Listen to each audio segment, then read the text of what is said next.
اے مومنو،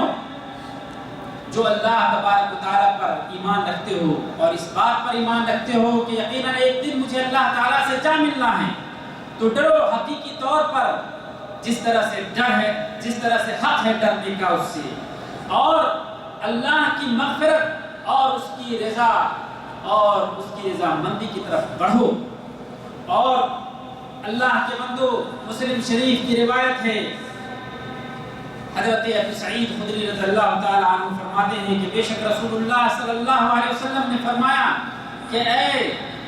ابو سعید، بے شک اللہ تبارک و تعالیٰ سے جو لوگ راضی ہوتا ہے رب ہونے کی حیثیت سے، یعنی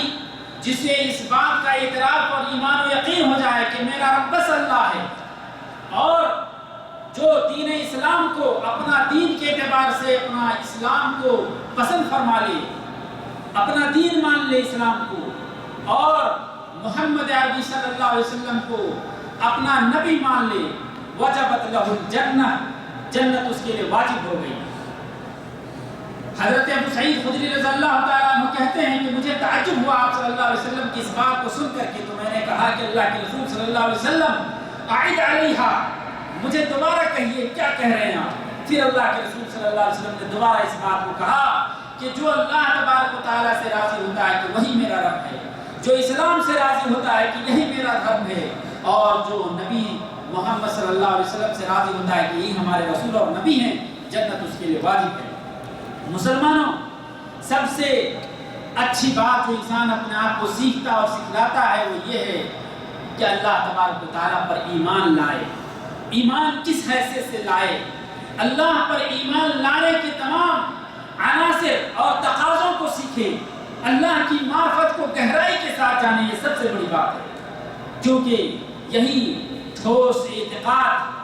کہ اللہ تبارک و تعالیٰ ہر چیز کا مالک ہے، وہی پروردگار ہے، وہی خالق ہے، اور وہی اپنی عبادت کا وہی مستحق ہے، اس کے علاوہ کوئی عبادت کے لائق نہیں۔ ہر طرح کی تعظیم اور ہر طرح کی محبت اللہ جل جلالہ کے لیے خاص کرے، اور انہیں ان تمام صفات سے متصف کرے جسے اللہ تبارک و تعالیٰ نے اپنے صفات متصف کیا ہے، اور ان تمام صفتوں میں اللہ جل جلالہ کو کمال سمجھے کہ وہ کمال کو پہنچے، ان کی صفت کمالی ہے اللہ تبارک و تعالیٰ کے ساتھ، اور یہ کہ اللہ تبارک و تعالیٰ ہر طرح کی عیب و نقص سے محفوظ ہیں، اور اس کی ذات پاک ہے، وہی قابل تعریف ہے۔ اللہ کے بندو، اللہ تبارک و تعالیٰ کے ساتھ راضی ہو جانا، اپنے دل کو اس لائق بنا دینا ہے کہ اللہ تبارک و تعالیٰ کے قانون کے مطابق اپنے آپ کو چلانا ہے۔ یعنی اگر انسان اللہ تبارک و تعالیٰ سے راضی ہوتا ہے تو وہ یقیناً اللہ تعالیٰ ہی کے قانون کے مطابق اور اللہ ہی کی قیادت میں اپنی تمام تر زندگیوں کو چلاتا ہے، اور یہ رضا اللہ تبارک و تعالیٰ کے ساتھ اسلام کا بنیادی عقیدہ اور ایمان ہے، اور اسی لیے اللہ تبارک و تعالیٰ نے قرآن کریم کے اندر فرمایا فَلَا وَرَبِّكَ لَا يُؤْمِنُونَ حَتَّى يُحَكِّمُوكَ فِي مَا شَجَرَ بَيْنَهُمْ، کہ رب کعبہ کی قسم، اللہ کی قسم، پروردگار کی قسم، فَلَا وَرَبِّكَ، تیرے رب کی قسم، لَا يُؤْمِنُونَ حَتَّى يُحَكِّمُوكَ فِي مَا شَجَرَ بَيْنَهُمْ، کہ لوگ مومن ہو ہی نہیں سکتے یہاں تک کہ اے رسول کریم آپ کو اپنا حکم نہ بنا لیں ہر اس بات میں جو ان کے درمیان چھڑتی ہے اختلاف کے طور پر۔ یعنی ہم امت اسلامیہ میں طرح طرح کے اختلافات ہیں، فقہی، مسائلی اور عقائدی، ان تمام اختلافات میں جب تک انسان رسول معظم صلی اللہ علیہ وسلم کو اپنا قائد، اپنا حاکم اور اپنا فیصل نہ مان لے وہ مومن کامل ہو ہی نہیں سکتا ہے۔ معزز سامعین کرام، اور پھر اللہ نے فرمایا ثم لا یجدوا فی انفسہم حرجا، اور دوسروں کی باتیں، دوسرے ائمہ کرام اور علماء کی باتوں کو سن کر کے، رائے اور منطق کو سن کر کے، اس جو اصول، جو اصل اصول قرآن و سنت ہے اس کے سلسلے میں تھوڑی بھی شک نہ کرے، کوئی حرج نہ محسوس کرتا ہو مما قضیت، جو کچھ آپ نے فیصلہ کیا، یعنی رسول کا فیصلہ آنے کے بعد اور کسی فیصلے کی طرف وہ دھیان نہ دیتا ہو، وَيُسَلِّمُ تَسْلِيمًا، اور بالکل طور پر آپ کے لیے اپنی ذات کو، اپنے ایمان کو، اپنے اعتقاد کو حوالے کر دے اور سرنڈر کر دے آپ کے حکم کے سامنے۔ شیخ سعدی رحمۃ اللہ علیہ کہتے ہیں کہ اللہ تبارک و تعالیٰ نے اپنے کریم نفس کا قسم کھا کر کے لوگوں کو یہ بتلایا کہ حقیقت میں ایمان یہ ہے کہ اپنے رسول کریم صلی اللہ علیہ وسلم کو وہ اپنا حکم مانے، ہر اس چیز میں جو ان کے درمیان اختلاف چھڑتے ہیں، چاہے وہ ظاہری ہو یا باطنی ہو۔ یقیناً نبی کریم صلی اللہ علیہ وسلم نے فرمایا ذاق طعم الایمان من رضی باللہ ربا، وہ شخص ایمان کا مزہ چکھ لیا جس نے اللہ تبارک و تعالیٰ کو رب کی حیثیت سے اپنا رب مان لیا، اپنا خدا مان لیا۔ وبالاسلام دینا، اور اسلام کو دین کی حیثیت سے اپنا مذہب مان لیا۔ وبمحمد رسول اللہ، اور محمد عربی صلی اللہ علیہ وسلم کو اپنا رسول مان لیا، اس نے ایمان کا مزہ چکھ لیا۔ اللہ کے بندو، اللہ تبارک و تعالیٰ کے ساتھ راضی ہونے کا مطلب ہے کہ انسان پورے طور پر اسی ذات سے محبت کرے، اسی سے خوف کھائے اور اسی سے ہر معاملے میں امید کرے، اور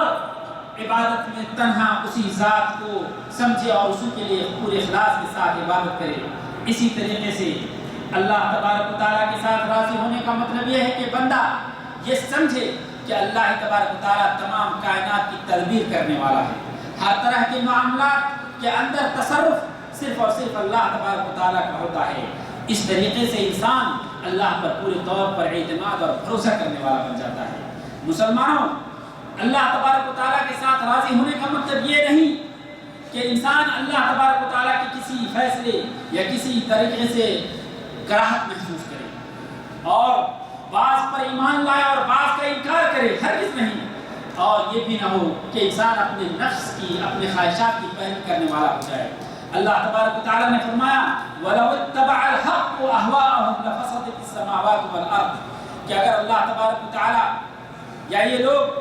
اپنے یعنی وَلَوِ اتَّبَعَ الْحَقُّ حق و أَهْوَاءَهُمْ، یعنی جو حق ہے اس وہ اتباع کرے ان لوگوں کی، دنیا کے لوگوں کے، ان کے خواہشات کی، تو دنیا اور آسمان کے معاملات بالکل درہم برہم ہو جائیں گے۔ یعنی اللہ تبارک و تعالیٰ ہم انسانوں کی خواہشات کے مطابق قانون نہیں بنا سکتا، اللہ کے قانون کے مطابق انسانوں کو بلکہ چلنا ہے۔ اور جو حق ہے ایسا نہیں ہے کہ حق کا پیٹری بدلتا رہے، لوگ جیسے جیسے چاہیں اس کی پیٹری کو بدلیں اور دین دھرم کے اندر، دین اسلام کے اندر تبدیلیاں پیدا کریں۔ مومنوں، شریعت اسلامیہ کے ساتھ ملتزم رہنا اور اللہ تبارک و تعالیٰ کی اطاعت کے ساتھ اپنے آپ کو لگا دینا، یہ عقائدی مسئلہ ہے، یہ ایمانی مسئلہ ہے، اور کسی بھی طرح کا انحراف اور فرقے میں پڑنا یہ یقیناً سنت اور قرآن سے دور ہونے کے سبب سے ہے، اور اسی طریقے سے جماعت اہل سنت والجماعت سے دوری کا سبب ہے کہ انسان مسائل میں اور اختلاف میں پڑتا ہے۔ اللہ کے بندو، سب سے بڑا فتنہ کا دروازہ اس زمانے میں یہی ہے کہ انسان فقہ کے اختلافی مسائل میں واقع ہوں اور بعض ایسے رائے کو اپنا دین سمجھنے لگے جو شاذ طریقے سے آتے ہیں۔ کسی نے کوئی رائے دے دی اور اس رائے کو پکڑ لے اور قرآن و سنت کو چھوڑ دے، اور جس کا کوئی اعتبار بھی نہیں، اور اسی وجہ سے احکام الہیہ معطل ہو جاتی ہے، یوں ہی دھری کی دھری اور رکھی کی رکھی رہ جاتی ہے، اور محرمات کے ساتھ پامالی ہونے لگتی ہے۔ جو اللہ تبارک و تعالیٰ نے حرام کیا ہے اس کے پردے چاک ہونے لگتے ہیں، اور قوم اللہ تبارک و تعالیٰ کے اطاعت کے راستے کو ہلکا اور کمتر سمجھنے لگتے ہیں۔ جو مکروہ چیزیں ہیں اس پر جرأت کرنے لگتی ہے، انہی اسباب کی وجہ سے کہ شاذ رائیوں کو اور منطقی باتوں کو لے کر قرآن و سنت کو بالاتار کر دیتے ہیں۔ بعض ہمارے بھائی، ان کے سامنے جب قرآن و حدیث کی تلاوت کی جاتی ہے، دلیلیں دی جاتی ہے اور شرعی احکام کے سلسلے میں انہیں نصوص بتلائے جاتے ہیں، تو کہتے ہیں کہ اس میں فلاں علماء کا یا کچھ علماء کرام کا اس میں اختلاف ہے۔ بڑے ہی تعجب کی بات ہے کہ اللہ تبارک و تعالیٰ کے نازل کردہ قرآن کریم کو بھلا بیٹھتا ہے، اور جو محکم کتاب ہے، جو بلکہ ان کے اختلافی مسائل کا فیصلہ کرنے والی فیصل کتاب ہے، اس کو بھول کر کے شاذ رائیوں اور علماء کے اختلاف کی باتوں میں لگ جاتے ہیں۔ اور یہ کتاب جو یقیناً اس کتاب کا وظیفہ اور کام ہی یہی ہے کہ وہ ہمارے اختلاف کو دور کرے اور حق کو بیان کرے، اور ہم اللہ تبارک و تعالیٰ کی عبادت وحی کے مطابق کریں، اس کو اپنا فیصل بنانے کے بجائے اختلافی مسائل کے اندر الجھتے ہیں۔ اور اس لیے نہیں اللہ تعالیٰ نے قرآن کریم کو یا وحی کو نازل کیا کہ انسان اختلاف سے اختلاف میں پڑھتا چلا جائے۔ اور اللہ نے فرمایا وَمَا اخْتَلَفْتُمْ فِيهِ مِنْ شَيْءٍ فَحُكْمُهُ إِلَى اللَّهِ، کہ قرآن و سنت یا کسی بھی فقہی مسائل میں تم اختلاف میں پڑھو، وَمَا اخْتَلَفْتُمْ فِيهِ، اور جو بھی مسئلے میں تم اختلاف میں پڑھتے ہو، من شیء، کسی بھی مسئلے میں، فحکمہ الی اللہ، تو اس کا حکم اللہ کی طرف لوٹاؤ، یعنی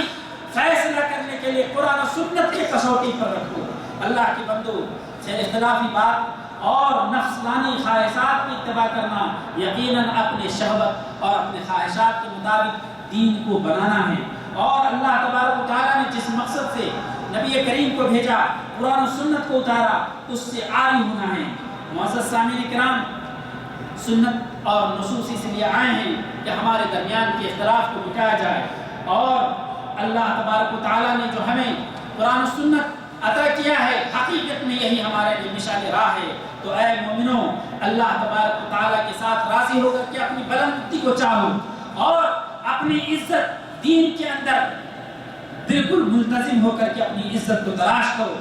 اور ذرہ برابر بھی ایک پل کے لیے بھی اس سے نیچے نہ اترو۔ اللہ کے بندو، ہمیں حکم اسی بات کی ہے کہ ہم خود بھی اور لوگوں کو بھی اسی دین اسلام کو سیکھیں اور سکھلائیں، اور اسی کی نشر کریں۔ اور ایمان کی یہ آواز ہے، قرآن کی یہ نصیحت ہے، اور عفت و حشمت کی یہ بات ہے کہ اللہ تبارک و تعالیٰ ہی سے ڈرا جائے اور شیطان کی پیروی سے دور رہا جائے۔ بے شک اللہ تبارک و تعالیٰ کی احکام کو پورے جدیت اور پورے استحکام کے ساتھ پکڑنا، اسی میں ہماری عزت اور برتری چھپی ہوئی ہے۔ اور ہم دینی احکام کو بھاری نہ سمجھیں، بلکہ سمجھیں کہ دین کے احکام بڑے ہلکے ہیں، اور جو کچھ اللہ اس کے رسول نے فرمایا ہے اسے ہم اپنے اوپر گرا نہ سمجھیں، بلکہ یہ قوت اور نصر اور مدد اور عزت کا باعث ہے۔ جیسے کہ اللہ تبارک و تعالیٰ نے فرمایا نماز کے بارے میں، وَإِنَّهَا لَكَبِيرَةٌ إِلَّا عَلَى الْخَاشِعِينَ، کہ نماز گراں گزرتی ہے، نماز اللہ کا حکم ہے، لیکن اس نماز کو لوگ بھاری سمجھتے ہیں۔ یہ ان کے لیے بھاری ہے جو منافق ہیں، جو خشوع و خضوع کے ساتھ نماز نہیں پڑھتے، جو اللہ سے حقیقی طور پہ نہیں ڈرتے۔ فرمایا اللہ تعالیٰ نے وَإِنَّهَا لَكَبِيرَةٌ إِلَّا عَلَى الْخَاشِعِينَ۔ معزز سامعین کرام، کہ نماز بھاری ہے ان لوگوں کے لیے جو لوگ اللہ تبارک و تعالیٰ سے خشوع و خضوع کے ساتھ نماز نہیں پڑھتے ہیں۔ یعنی ایک مثال اللہ نے اپنے حکم کی، نماز کی، یہ دے کر کے ہمیں بتلانا اور سمجھانا چاہا کہ اللہ کے جتنے بھی احکام ہیں وہ سب کے سب انسان پر، مومن پر ہلکے ہیں، اگر اللہ تعالیٰ سے صحیح طور پر ڈرے اور خوف کھائے۔ اور اللہ نے فرمایا وَمَنْ أَحْسَنُ دِينًا مِمَّنْ أَسْلَمَ وَجْهَهُ لِلَّهِ وَهُوَ مُحْسِنٌ، کہ اس سے زیادہ بہتر کون شخص ہوتا ہے دیندار ہونے کے اعتبار سے جس نے اپنے آپ کو اللہ کے حوالے کر دیا اور اپنے آپ کو اللہ کے احکام کے